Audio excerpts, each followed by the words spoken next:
Alien females warned her about humans, but her body chose first asterisk. The warning protocolthy crystalline halls of the Valerian Council chamber hummed with subdued energy. As Zira Velthara stood before the circle of matriarchs, her violet skin shimmered with nervous bioluminescence, betraying emotions she struggled to suppress. The genetic modifications woven into every Valerian female's DNA were designed to maintain perfect emotional equilibrium, yet here she was, practically glowing with anxiety. Xenobiologist Velthara spoke Elder Cassina, her ancient voice carrying the weight of centuries. "You understand why you've been summoned." Zira nodded, her elongated fingers clasping behind her back. "The Human Diplomatic Exchange Program. You wish me to monitor their ambassador." "More than monitor," interrupted Elder Nixara, her pale eyes narrowing. "You will study him, document his behavioral patterns. Most importantly, you will maintain absolute emotional distance." The warning hung in the crystalline air like a toxic cloud. Zira had heard the whispers throughout Valerian's academic circles. Humans were dangerous in ways their military couldn't quantify, not through weapons or technology, but through something far more insidious: emotional contagion. "The humans call it chemistry," Elder Cassina continued, her tone dripping with distaste. "Their species forms bonds with alarming speed and intensity. Their emotional frequencies can disrupt our neural pathways, override our genetic conditioning. Several research stations have already reported complications." Zira's bioluminescence flickered. "What kind of complications?" "Valerian females experiencing unauthorized physiological responses, elevated heat signatures, disrupted sleep cycles. Some have even reported vivid dreams in color spectrums that don't exist in our visual range." Elder Nixra's expression darkened. "All after prolonged exposure to human males." The implications sent a chill through Zira's enhanced nervous system. Valerian females were engineered for intellectual pursuits, their emotional responses carefully regulated to prevent the chaos that had once plagued their species. The idea that an alien presence could unravel millions of years of genetic refinement was terrifying. "The human ambassador arrives tomorrow," Elder Cassina announced. "His name is Lucas Riva, scientist specializing in xenobiology." Ironically appropriate. A thin smile played at her lips. "You will work closely with him on the joint research project, while maintaining your observational duties." "I understand my responsibilities," Zira replied, though her voice carried a slight tremor. "Do you?" Elder Nixara leaned forward, her gaze piercing. "Young Velthara, you are brilliant, one of our finest xenobiologists. But you are also untested. Your genetic modifications are stable, but human emotional frequencies have proven uniquely disruptive. We've selected you because your research requires close contact. But make no mistake, this is not just an assignment. It's a test of our species' evolved superiority." The weight of expectation settled on Zira's shoulders like a gravitational field. She had spent her entire life excelling academically, rising through Valerian's meritocratic system through pure intellectual achievement. The thought of failure, especially failure caused by something as primitive as emotional instability, was unthinkable. "I won't disappoint the council," she said firmly. "See that you don't." Elder Cassina's tone softened slightly. "We're not asking you to be cruel, Velthara. Professional courtesy is expected. But remember, humans bond quickly and intensely. What they consider normal social interaction, we recognize as potentially dangerous emotional manipulation. Their ambassador may not even realize he's doing it." As Zira left the council chamber, her mind raced with preparation protocols. She would maintain strict professional boundaries, document everything, trust her genetic conditioning to protect her from whatever primitive emotional chaos the human might bring. She spent that evening reviewing Lucas Reeves' biographical data, noting his impressive academic credentials and research publications. On paper, he seemed like an ideal colleague: intelligent, focused, dedicated to scientific advancement. The attached holographic image showed a human male with kind eyes and an easy smile. But Zira barely glanced at it. Physical appearance was irrelevant. Emotional responses were a luxury her species had evolved beyond. Tomorrow, she would prove that Valerian superiority was more than just genetic engineering. It was a triumph of intellect over instinct. She had no idea how wrong she was about to be. First contact protocolthy atmospheric processors hummed to life as the human transport vessel descended through Valerian's pearl-white atmosphere. Zira stood in the observation deck of the research station, her bioluminescent patterns carefully regulated to display calm professionalism. She had spent the morning reviewing interaction protocols and double-checking her physiological monitoring systems. Everything was under control. The airlock cycled with a soft hiss, and Ambassador Lucas Reeve stepped into Valerian's space for the first time. Zira's carefully maintained composure flickered not because of any emotional response, she told herself, but because the human was different than she had expected. The holographic image hadn't captured the way he moved, fluid and confident, yet somehow gentle. His brown hair caught the station's artificial light in unexpected ways, and when his eyes met hers across the receiving chamber, something shifted in her neural pathways that had nothing to do with diplomatic protocol. Dr. Valthara, his voice carried warmth that seemed to resonate in frequencies she'd never experienced. I'm Lucas Reeve. Thank you for agreeing to work with me on this project. He extended his hand, a human greeting ritual she had studied extensively. The recommended response was a formal Valerian bow, maintaining appropriate distance while acknowledging his gesture respectfully. Instead, she found herself reaching out. The moment their skin made contact, every enhanced sensor in her body fired simultaneously. Heat bloomed from the point of contact, racing up her arm and flooding her nervous system with sensations that had no scientific explanation. Her bioluminescence flared uncontrollably, painting her violet skin in patterns of shocked confusion. Lucas noticed immediately. Are you all right? Did I do something wrong? His concern was genuine, tinged with embarrassment at possibly committing a cultural error. The emotional sincerity in his voice sent another wave of unauthorized responses through Zira's system. Her heart rate spiked. Her temperature regulation systems struggled to compensate for the sudden heat surge. I'm fine, she managed, pulling her hand back and clasping it behind her body. Welcome to Valerian Research Station Omega. The formal words felt clumsy on her tongue. Lucas smiled, an expression of such open friendliness that Zira felt something flutter in her chest cavity that had nothing to do with respiratory function. This place is incredible, he said, gazing around the crystalline corridors with obvious appreciation. The bioluminescent architecture is unlike anything on Earth. How do you regulate the light patterns for optimal research conditions? His question was professional, scientific, exactly the kind of intellectual discourse she excelled at. Yet as she began explaining the station's photonic systems, she found herself watching the way his eyes lit up with understanding, the subtle nod of appreciation when she described particularly elegant solutions. Humans, she realized, wore their emotions openly. Every thought seemed to play across Lucas's features: curiosity, admiration, excitement. It was simultaneously fascinating and deeply disturbing. Valerian's social interactions were carefully modulated, emotions controlled and channeled through appropriate outlets, but Lucas radiated authentic feeling with every gesture. Your work on quantum bioresonance is revolutionary, he continued as they walked toward the laboratory complex. I've read all your published papers. The way you've mapped neural frequency patterns across species barriers could change everything we understand about consciousness. The praise sent another unauthorized warm surge through her system. Zira's genetic conditioning included safeguards against vanity and ego inflation. Yet hearing her life's work acknowledged with such genuine enthusiasm felt significant. You've studied my research? She asked, immediately regretting the question. It revealed too much interest in his opinion. Extensively. It's part of why I requested this assignment. Lucas paused at the laboratory entrance, his expression growing more serious. I know this exchange program is controversial on both sides. Many of my colleagues think humans and Valerians are too different to work together effectively. But your research suggests consciousness operates on universal principles that transcend species barriers. His words carried deeper meaning and acknowledgement that their collaboration was about more than just scientific advancement.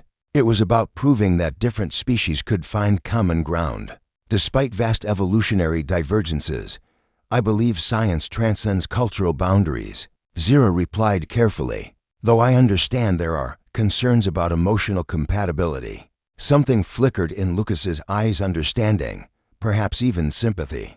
I've heard the warnings too, about humans being too emotional, too unpredictable. I'll do my best to be professional. The promise should have been reassuring. Instead, Zira felt an unexpected pang of something that might have been disappointment, which made no sense at all. As they entered the laboratory, her bioluminescence continued to pulse in patterns she couldn't quite control, and Lucas Reeve continued to smile with that devastating human warmth. Her body had already begun to betray her, and they'd been together less than an hour. Proximity protocols 3 weeks into their collaboration. Zira's carefully structured world had begun to fracture in ways that defied scientific explanation. The joint research project was proceeding smoothly. She and Lucas worked together with an efficiency that surprised even veteran researchers, their different perspectives creating breakthrough insights at an unprecedented rate.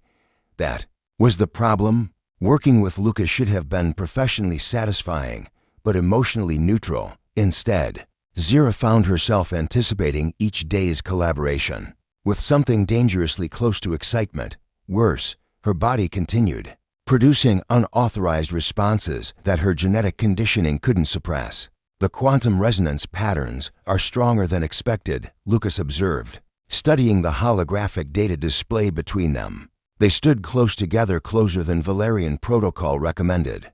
But the lab's equipment required precise coordination. Zira tried to focus on the data, but her enhanced senses were overwhelmed by Lucas's proximity. She could detect his unique biochemical signature, the warmth radiating from his human metabolism, even the subtle rhythm of his heartbeat. Her own pulse had synchronized with his somewhere around day 10. Though she hadn't reported this development to the council, the subjects show remarkable neural integration, she agreed, her voice slightly unsteady. Cross-species consciousness bridging should be impossible according to current theories.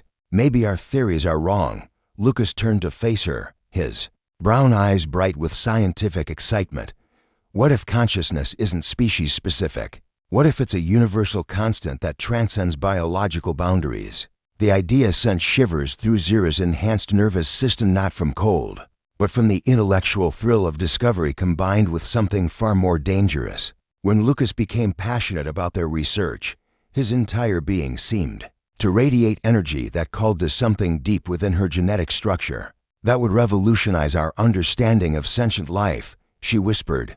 Exactly. His smile was brilliant, and Zira felt her bioluminescence flare in response. We could be documenting the first proof that consciousness operates on quantum frequencies. That the laboratory's emergency klaxons suddenly shrieked to life, bathing everything in pulsing red light. Both scientists froze as the station's AI announced in calm, clip tones, biological contamination detected in sectors 7 through 12. Initiating quarantine protocols. All personnel report to designated safe zones immediately. Zira's training kicked in immediately. Emergency shelter, she said, grabbing Lucas's arm. We need to reach the containment unit. They ran through corridors filled with swirling emergency mist, other researchers streaming toward various safety zones throughout the station. But when they reached their designated shelter, the massive doors were already sealed, the biolocks engaged. Secondary shelter, Zira said, leading them deeper into the station's core. Her hand was still on Lucas's arm, she realized, but removing it felt impossible. His human warmth seemed to anchor her against the rising panic that the secondary shelter was smaller, much smaller, a cramped emergency pod designed for temporary occupation during atmospheric processing failures. As the heavy doors sealed behind them, Zira realized they were trapped together in a space barely large enough for two people. How long do quarantine protocols typically last? Lucas asked, settling onto one of the narrow benches. Depends on the contamination type. Could be hours, could be days. Zira sat across from him, trying to maintain appropriate distance in the confined space. It was impossible. Their knees almost touched. The shelter's dim lighting cast strange shadows across Lucas's features, making him seem almost alien despite his humanity. Or perhaps more alien. Zira was beginning to realize that everything about Lucas challenged her understanding of what alien truly meant. "Are you afraid?" he asked softly. The question surprised her. Valerian genetic conditioning included emotional regulation protocols that should have prevented fear responses during routine emergencies. Yet sitting here, trapped in close quarters with Lucas, Zira felt something she couldn't classify through any scientific framework. "Valerians don't experience fear the way humans do," she said carefully. "That wasn't what I asked." Lucas leaned forward slightly, his voice gentle but persistent. "I asked if you were afraid." The distinction hit her like a revelation. He wasn't asking about her species' general emotional capacity. He was asking about her, specifically, about what she was feeling in this moment, as an individual rather than as a representative of Valerian evolution. "Yes," she admitted quietly, "but not of the contamination." Lucas's eyes searched hers. "What then?" Zira's bioluminescence pulsed in patterns she'd never displayed before, complex, shifting colors that seemed to emerge from some deep genetic memory. "I'm afraid of what's happening to me. What you're doing to me." "I'm not doing anything," he said, but his voice carried uncertainty. "You are." The words came out more intensely than she intended. "Every interaction with you produces physiological responses that shouldn't exist. My genetic conditioning is designed to prevent exactly what's happening." "And what's happening?" Zira met his gaze directly, her enhanced vision capturing every detail of his expression. "I'm becoming something I was never meant to be. In the confined space, with nowhere to retreat, and emergency protocols keeping them sealed together." The careful barriers between them began to dissolve, and for the first time since arriving on Valerian, Lucas reached out to touch her glowing skin. Resonance cascadeth moment. Lucas's fingertips made contact with Zira's bioluminescent skin. Something fundamental shifted in the quantum field around them. The emergency shelter's monitoring systems registered impossible readings, energy patterns that defied every known law of physics.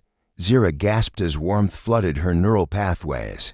But this wasn't the uncontrolled reaction she'd experienced before. This was different, deeper, as if Lucas's touch had activated dormant circuits in her genetic code that had been waiting millions of years for the right frequency. "Zira," Lucas whispered, his hand still resting against her cheek. "Your patterns, they're beautiful." She looked down at herself in wonder. Her bioluminescence had shifted into configurations she'd never seen before, swirling galaxies of deep purple and silver that pulsed in rhythm with her heartbeat. But more than that, the colors seemed to respond to Lucas's proximity, brightening when he moved closer, shifting toward warmer spectrums when his attention focused on her. "This shouldn't be possible," she breathed. "Valerian bioluminescence is regulated by neural impulses, not external stimuli." "Maybe it's not external," Lucas suggested, his scientific mind working even in the midst of whatever was happening between them. "What if human and Valerian neural frequencies can achieve some kind of resonance, like quantum entanglement on a biological level?" The theory should have excited her intellectual curiosity. Instead, all Zira could focus on was the way Lucas's eyes reflected her shifting light patterns, the way his breathing had synchronized with her pulse, the way his presence seemed to complete some equation she hadn't known was missing variables. "The council warned me this would happen," she said, though she made no move to pull away from his touch. "They said humans could disrupt our conditioning, override our genetic safeguards." "Is that what this feels like? Disruption?" Zira considered the question seriously. The sensations flooding her system were certainly unprecedented, challenging every assumption about Valerian emotional regulation. But disruption implied damage, chaos, loss of control. This felt like the opposite, like finding a harmony she'd never known existed. "No," she admitted, "it feels like completion." Lucas's other hand rose to cup her face, his thumbs tracing the delicate ridges along her cheekbones. "I've been having dreams," he said quietly. "Colors that don't exist on Earth. Frequencies I can almost hear, but not quite. Always centered around you. That's impossible. Humans don't have bioluminescent sensory capabilities, apparently. They do when they're around you." His smile was soft, wondering. "Zira, what if the council got it wrong? What if this isn't contamination or disruption, What if it's evolution? The word hung between them like a catalyst. Evolution, the process that had shaped both their species across millions of years, driving them toward greater complexity, greater capability. What if their meeting wasn't an accident of diplomacy, but something deeper, two species finding a resonance that could transform them both? My people will never accept it, Zira said, though her bioluminescence brightened even as she spoke. The words, emotional bonds are considered primitive, dangerous, and mine will probably panic about humans developing alien sensory capabilities. Lucas laughed softly. We make quite a pair of rebels. The shelter's communication system crackled to life. All personnel, this is Station Command. Contamination has been contained to Sector 12 only. Quarantine protocols will be lifted in approximately 6 hours. Maintain current positions until all clear signal. 6 more hours alone together. The thought should have terrified Zira. 6 more hours for whatever was happening between them to deepen, to become irreversible. Instead, she felt a surge of something that could only be called joy. Lucas, she said, her voice carrying new harmonics that resonated in frequencies only he seemed able to hear. I need to tell you something. What? The research project monitoring your behavior, documenting human emotional patterns. It wasn't just academic curiosity. The Council assigned me to prove that humans are dangerous to Valerian stability. I was supposed to maintain distance, gather evidence of your species' disruptive influence. Lucas was quiet for a long moment, processing this revelation. When he spoke, his voice carried no anger, only understanding. And what will you report? Zira's bioluminescence shifted into patterns of deep determination mixed with something that could only be called love, though she'd never experienced the emotion before, had no framework for understanding it beyond the quantum resonance singing in her cells. That they were right about humans being dangerous, she said, but wrong about why. Explain. You're not dangerous because you disrupt our conditioning. You're dangerous because you complete it. Her hands rose to cover his, pressing his palms more firmly against her glowing skin. Whatever genetic modifications my people made, they left something unfinished, something that only activates in the presence of the right frequency. And that frequency is human, not human. Zira corrected, her scientific precision intact even in the midst of revelation. That frequency is you, in the confined space of the emergency shelter, with the station's systems humming around them and her skin painting them both in impossible colors. Lucas leaned forward and kissed her. The moment their lips met, every monitoring system in the facility registered a quantum cascade event that would puzzle scientists for decades to come. Choice protocol. The quantum cascade event triggered by their kiss sent ripples through the station's biomonitoring network, alerting every sensor ray to impossible energy readings emanating from Emergency Shelter 7. By the time the all-clear signal sounded 6 hours later, a full council delegation was waiting in the docking bay. Zira emerged from the shelter knowing her life had fundamentally changed. Her bioluminescence had stabilized into patterns she'd never seen in any Valerian text. Deep, resonant purples shot through with gold frequencies that seemed to pulse with their own consciousness. More significantly, she could still feel Lucas's presence even when he wasn't touching her, as if their neural pathways had established a permanent quantum link. Elder Cassina's expression was unreadable as she approached. Xenobiologist Velthara, we need to discuss the irregularities detected during the emergency protocols. I understand, Zira replied, surprised by the steadiness in her own voice. 3 weeks ago, facing the council's disapproval would have filled her with anxiety.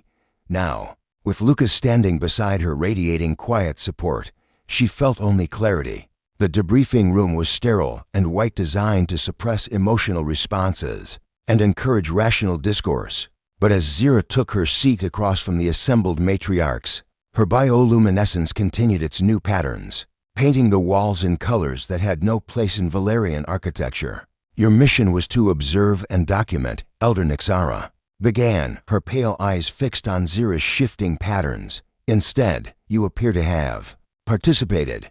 I completed my observations, Zira said calmly. Would you like my report? The matriarchs exchanged glances. This wasn't the nervous, deferential scientist who had stood before them a month earlier. Zira radiated confidence that seemed to emanate from some internal source they couldn't identify. Proceed, Elder Cassina said. Zira stood, her patterns brightening as she began to speak. Humans do indeed form emotional bonds with extraordinary speed and intensity. Their neural frequencies can override Valerian genetic conditioning. Ambassador Reeve specifically has demonstrated the ability to trigger unprecedented physiological responses in this subject. As we predicted, Elder Nixara said with satisfaction, the human experiment has failed. The species is too dangerous for continued interaction. I'm not finished. Zira's voice carried new harmonics that seemed to resonate in the council chamber's crystalline walls. My observations also revealed critical gaps in our understanding of Valerian genetic modification. The matriarchs leaned forward, suddenly attentive. Our conditioning doesn't suppress emotional capacity, it regulates it. The responses triggered by human proximity aren't disruptions of our genetic programming, they're completions of it. Zira's bioluminescence flared brighter. The modifications made to our species millions of years ago included quantum neural pathways designed to interface with compatible frequencies. We've been calling it contamination, but it's actually activation. Impossible, Elder Cassina said. But her voice lacked conviction. The Cascade event 6 hours ago generated quantum signatures that match theoretical models for consciousness bridging between species. We're not just capable of forming bonds with humans, we're specifically designed for it. Zira paused, letting the implications sink in.